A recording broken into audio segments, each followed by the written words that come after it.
Listen, we got a chance to meet him yesterday. He's probably like, yeah, guys, I met about 700 people yesterday. So he may or may not remember Murph and Markus, Brian Murphy, Markus Boucher, who are holding it down here on KMBR, the sports leader in the mornings, the flagship station that carries Giants games all year. So Tony V, can we call you that? Good morning, Tony. How are you? Hey, morning, Tony. Good morning. Whatever gets us the most wins is what you can call me. I realize we're the major part in that whole deal, but no, I do remember you guys, and yeah, yesterday was a whirlwind, and just impressed at how big of a turnout it was for the press conference. But we also had a different meeting amongst Giants employees, and people's enthusiasm and togetherness is something that I think it shows why the organization has had such a high level of success over the years. So that was one of the things I just kind of wanted to ask is what happened after? Because that had to be exhausting to put out all that intense focus. So tell me about what happened after. Your family was in town, you met some employees, and then what? Did you just collapse? No, that would have been nice. Down to the office for a few Zoom calls with some candidates for the coaching staff. So, it's kind of funny. During each one of those, we were just joking. It's a blessing to be able to have that technology, starting 5 years ago with all that stuff, but it's not the same. And it's tough to get, an accurate feel for who somebody is just off that screen. But nonetheless, we need to make a lot of progress here in a short amount of time and put together an entire coaching staff that can help the roster, which I think everybody kind of agrees. It's not the number one roster on paper for next year, possibly, but it's a dang good one. Yeah, Tony, I got to say it was really cool seeing the amount of support you had from your family yesterday at your introductory press conference. And we actually had a chance to talk to your pops after the press conference. And I guess after spending a few minutes with him, my question would be, is there any room for Greg Vitello on the coaching staff? Trust me, he is asked. I think he's better served in the stands these days. If anything, he don't move around like he used to. He was always very active with his teams, but no, he's obviously made a huge impact on my life in general, but especially the coaching end of things. And you guys probably realize he coached a former Giant. So I think he's got a different level of excitement because of that history he's had. It's kind of unique, when this thing came about. There are several plots or dots you could put on a map that say that our family is kind of connected to the city and this organization in a roundabout way. That's awesome. By the way, would Bill Miller be a candidate to join your staff? Yeah, I think he would be, and I haven't discussed with him, what exactly he's got going on. He's worked several jobs since he's been done or retired from the game as a player. But I know last year he just served as some help for his son's high school team, and so haven't got that far down the road. Maybe peeling back the curtain a little too much, but you guys will, as long as I'm around, you'll get used to me maybe saying too much or being too honest. But the pitching is kind of the emphasis right now of making sure we got the right 2, 3, 4 guys in those spots to help out our pitchers and then kind of go from there. So to continue to pull back the curtain then, what would you tell the fans out there about the likelihood of retaining any of last year's coaches versus no, I'm going to need a whole new staff? Yeah, no, I think that's an easy one the way you shape it there. It was a good group. Anytime you feel like you could have won a few more games, you dissect things almost to a fault sometimes. But in this particular case, I think there were some areas that everyone would have liked to have seen, a little bit better performance. But overall, I know the players were happy with most, if not all, the coaches. And then also there's a lot of coaches with a really strong track record. And then the ones I've been able to interact with, which is not all of them yet, it's been a positive. So I think at the very least, I can assure you there's going to be at least one retained, but how many? We're still diving into this thing, and like you kind of alluded to, I'm doing my best to keep everybody's name and face straight at this point. Yeah, well, Tony, we saw the coaching staff that you put together that led to a lot of success down in Tennessee. Now you're joining a franchise that leads Major League Baseball with the most wins all time. So what would you say is the key to having a winning culture here in San Francisco? I think it's present. I think it's a matter of maybe revitalizing some old strengths that have been a part of the Giants. And then each roster is different, and each year kind of takes on a new vibe. I mean, the game has undergone some trends and some, there'll be new technology introduced into the game next year. And, replay wasn't even a thing maybe a decade ago or whatever the particular year was. So I think you got to be willing to adapt and adjust on the fly. That goes without saying. But for the most part, it's, maybe reignite a little bit more of the tradition that's been here, because there's been a lot of consistency with the successful teams that have been in this city. Tony Vitello is the voice you hear on the UMA guest line. Kind enough to hop on after a whirlwind day yesterday and a lot of whirlwind ahead as he assembles his coaching staff and talks to the veterans. And I was the one who asked you the question yesterday about not riding the buses and how will the veterans treat you for that. And so just to kind of expand on that, you said you'd had brief contact with Matt Chapman, Willie Adames, Rafael Devers, Logan Webb. Those would be like kind of the Mount Rushmore, I guess, of the veterans, unless I'm forgetting a couple along the way. But, could you just expand a little bit? How important is it to earn their trust? And can you do that in the off season over a Zoom? What's the plan? No, I think it's incredibly important. And the way technology or the internet works these days, you can make up your own opinion pretty quick by just jumping on, whatever it is, YouTube or whatever you want. And then from there, it's the first introduction and conversations will take place in the off season.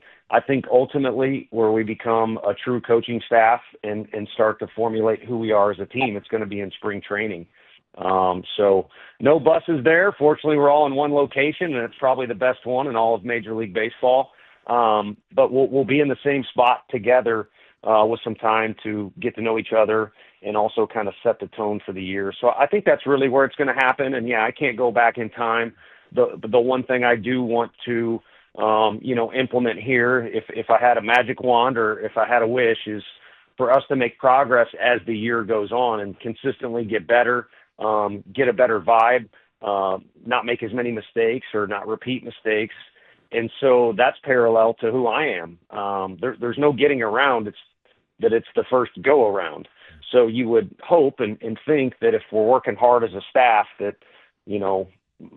not to highlight myself, but you asked about it, that I would be better and a little bit different by the end of the first season than I would be at the beginning, if that makes sense. Mm-hmm. Tony, we do know that you already have relationships with some of the younger players in the Giants organization. Giants fans got a chance to see Drew Gilbert last year and Blade Tidwell after being traded over from the New York Mets. Gavin Keelan was a first-round draft pick, and Maui Ahuna also played for you at Tennessee. He's in the organization. So how much did those players being here maybe influence your decision to accept this job?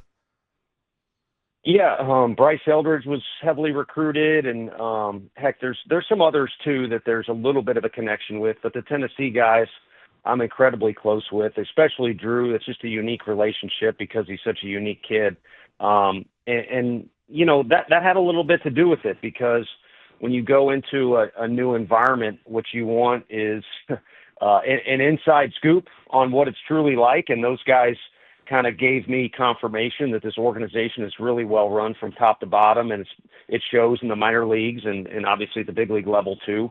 And then also you want some guys that you can call on to be not necessarily leaders if they're that young.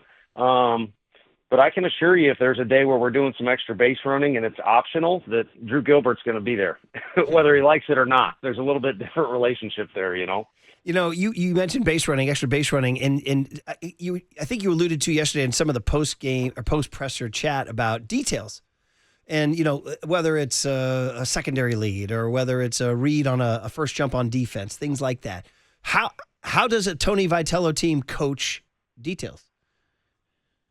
I think ultimately if you're wanting to win, and of course everybody wants to win, but to what level?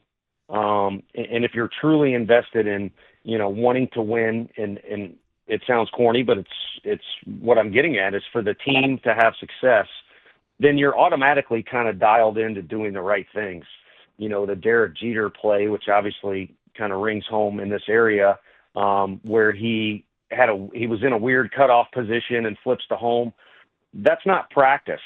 So while I do think it's important to practice and review fundamentals and try and correct mistakes, sometimes you can just end up doing the right thing because you want to win. And my example there is, Jeter ends up in a unique position just because the guy was always on the hunt trying to win. So It's a detailed answer. Again, it's kind of a spring training thing where you would dive into things like base running and first steps and reinforce it and all that good stuff. But if you just put a big umbrella under it, or over it, I should say, trying to win covers a lot of that stuff.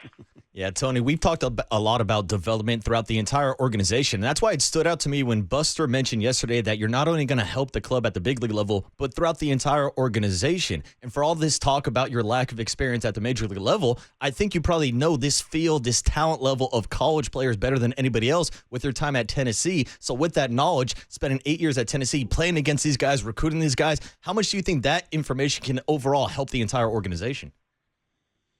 I think it's a long run thing. Every big league team you talk to wishes they were more in sync from top to bottom, low A or just complex baseball, in Arizona, all the way to the big league level. Everyone wishes it was more in sync because it's really difficult to do. Guys are crossing over into different cities and they're playing for different coaches. But at the end of the day, the guys in your organization are the guys that are going to make or break your season.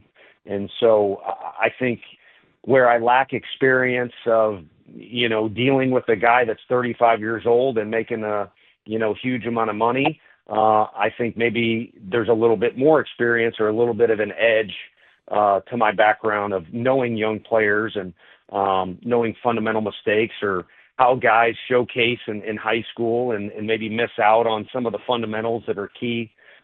So hopefully that's a blind spot that's covered by something that I actually do have expertise in.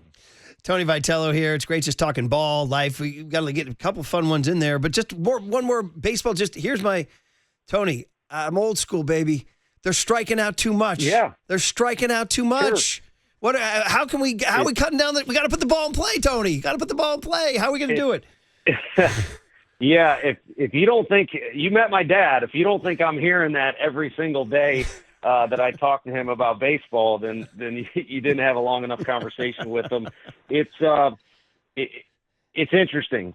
And again, maybe to give you to peel back the curtain, go with that phrase. Guys get paid for big velocity and for big power numbers. Mm-hmm. And I think that is probably the core of the problem of what you're getting at. Mm-hmm. The easy answer is to say, let's address that in spring training and create a culture where there's team at bats. The Brewers and the Blue Jays certainly showed that that's at this level, despite the contract stuff or whatever else you want to throw out there as a reason. It can go on, and I think they serve as a good example, quite frankly, but also just show that it is possible. But I think there's different or multi-angles that you really have to attack that problem from. And at the end of the day, when a guy is trying to just fight with two strikes, at least in college, I can tell you, a lot of times you do run into a homer or you do punish a mistake because you're in a good position to hit overall. So I see what you see. It'll be interesting when we have this conversation again in, 7-8 months, if there's, a different tone or there's an actual adjustment seen with our club in particular. Tony, you know that anytime we talk about old school baseball versus new school baseball, the topic of analytics pops up. So curious about the level of analytics that you use at the college game. Do you think it will be different at the major league level? And how much do you factor that into your game plan when you are managing? Yeah, I think it'll just be more detailed because there's a bigger sample size.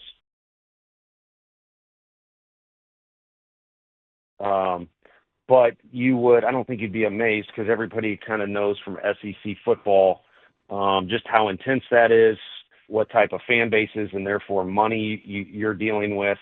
So just about everything that's at the big league level, we have at the college level, at least in that conference. It's just there's not as big of a sample size to fall back on. And they're also not adults where, hey, we want to pitch this guy to this, area. Well, they're much more likely to locate at this level. So again, those numbers are a little bit more reliable. So I do think you need to lean on those. But I think what's refreshing about what Buster, envisions for the Giants going forward is play ball. That stuff is an edge that you would be, you'd probably be cheating yourself if you didn't use it, but it's also not the game. And a lot of what Giants history is all about is guys that were just ball players, and then ball players who became really good managers, and a guy like Dusty Baker. So I think it's got to be utilized, but I don't think it should be a crutch for a guy that's out there playing a kid's game. I know we got to wrap up with you real quick. Just I want to do some fun ones here at the end, but just real quick, I know I don't want to invade your personal conversation with Dusty Baker and Bruce Bochy, but could you generalize for us a message that they might have transmitted to you, those two guys? I sounded a little bit like I was trying to start a cheerleading section yesterday of power of positivity, or I said something to that effect, but just amazed at how those guys, rather than just say they think you're going to do well, or you're going to be fine, because it is uncharted territory, let's just be honest, just the calming positivity that both of those guys revisited throughout the conversations was what kind of impressed me the most and left maybe the biggest impact. But also just getting to talk to those guys is like unworldly. You can imagine me texting 5-6 people right away, like, guess who I just talked to? So there was kind of a little bit of the fanboy aspect to it all too. And then, yeah, there's certainly 3 or 4 nuggets. Tony La Russa and those two guys are guys that I immediately went to pen and paper and wrote some little things down. But again, just the encouragement and the welcoming of a guy who, call it what you guys said, didn't ride the bus, or however you want to phrase it, was incredibly impressive. And also the willingness to revisit things and be involved in some extent. And I want to involve those guys as much as possible. How cool is Dusty Baker? How cool is Dusty Baker? Pretty dang cool enough that it makes you feel like a dork when you're hanging out with him. How cool? Go ahead. He is the man. He is the man. And I didn't mention it to those guys, but it's kind of funny. I was fortunate enough to be around about 5 or 6 really accomplished big leaguers, and we were all just kind of hanging out at a table and said, "Hey, you can hang out with one guy. Put it in order: Bruce Bochy, Jim Leland, and Dusty Baker," because these guys had all played for those 3 guys, and it turned into quite the debate because 2 out of those 3 we already mentioned, and I think everyone knows the other one's pretty dang good too. Those are all 3 great ones, man. That's one of those ones you can't give a wrong answer to. That's so good. All right, speed round on the way out. I mean, just pop culture here. Now, you're a Knoxville guy, but I heard you're a music guy. Well, actually, you grew up in St. Louis. We should get that out of the way. You're not a Knoxville guy. You're only there recently. Is it country music? Is it rock and roll? Is it Dusty Baker's jazz? Mm-hmm. What are we rolling with? No, it's a little bit of everything, and everybody says that, but they don't really mean it. But you name it. I mean, whether it's Frank Sinatra or Celtic music, I can go in all kinds of different directions in jazz. I've been to a few cities where it's pretty cool to check out a jazz spot. But yeah, overall, you gotta kind of lean on the players. They usually got the aux cord more than the coaches do. So a lot of new and fresh things I'm picking apart and saying I like or don't like as well. The new hip hop stuff will rattle you a little bit. As a guy who's closer in age to you, you got to stay on top of that stuff. Yeah, I could go for a little less mumbling like everybody else. Yeah, I'm with you, Tony. If it's got a Yeah, if it's a long day at the park and it's got a good beat, it'll keep you going a little bit. Tony, you, me, Marcus, maybe Tribe Called Quest is where we can all meet, maybe something like that. Or maybe some locals like a Larry June or a La Russell, who you will Tony hear at the ballpark. Put Tony V onto La Russell and Larry June. Oh, well, La Russell made the Giants anthem this past season. He's always out at the ballpark. So, yeah, Tony, we'll send you some playlists of some non-mumble rappers from the Bay Area. I know you take inspiration. I appreciate it. You take inspiration from pop culture. Is there like a top 3 movie list or something? Is there a go-to here? That's tough. You're asking me to commit to something that will be held on forever in my mind. Go ahead. Tombstone's a pretty dang important one for me, Good. The Departed is one that I've probably seen about as much as any movie. So those 2 are in there for sure. You know what I'm a big fan of is I like that Reacher show, and I like the original movie of Reacher. So Okay. that's not in my top 3, but it's one of the most recent ones that I kind of just spaced out to with some background noise going. That's a step. You're streaming that. Yes. No, I mean, yeah. Is there like another show that you binge or anything? Like Marcus, for example. Oh, like, I'm sorry. Go ahead. Yeah, you know, I got a buddy who's an actor down in L.A., so the Apple TV of Bill Lawrence, his shows with Shrinking Wait a and minute. Ted Lasso. You're friends and with Bad Bill. You're friends with Monkey. Bill Lawrence? I know Bill Lawrence. I'm friends with an actor, but I've met Bill, and a great dude.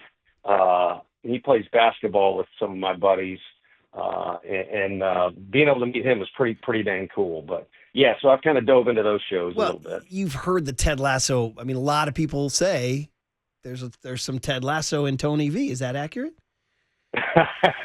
I don't know. I hadn't heard that one, but yeah. If I could bust out some of those dance moves and some of that comedy, I don't know if it'll be a winning year, but it'll be a fun year. Oh man, so good. By the way, we should before that you go. We pass on greetings from 49er Hall of Famer. He wasn't a 49er; he was a Tampa Bay Buck and a Bronco. But Niner GM and President of Football Ops John Lynch said he got to know you. He's excited, and he said he's a big fan. So he told us to say hey. Yeah, that's awesome. I know he called too, and I missed him. The phone is a mess right now. I can't wait to catch up with everybody. But obviously, he was a legend on the field, and anxious to spend some more time around him. And last one is we heard a story from a little bird told us he may or may not be the controlling owner, that the sealing of the deal came from one phone call he made to a former Tennessee quarterback who quarterbacked the Colts to a Super Bowl championship and now runs a broadcast during Monday Night Football.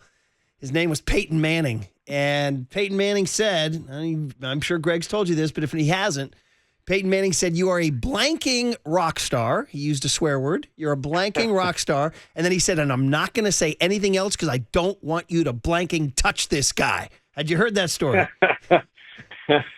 I've heard pieces of it. I didn't hear that much of it, but no, honored to know that guy, and anyone who's a fan. He literally is that funny, and he is that cool, and he's probably the best host I've ever been around. The guy's pretty dang good about making sure everybody's comfortable and having a good time, and feels welcomed regardless of the environment. So another one I'm blessed to know, and it's kind of, I guess, how you have success is you lean on and you hang around other successful people or really good people, and he's the best. And finally, the Irish-Italian blessing from us.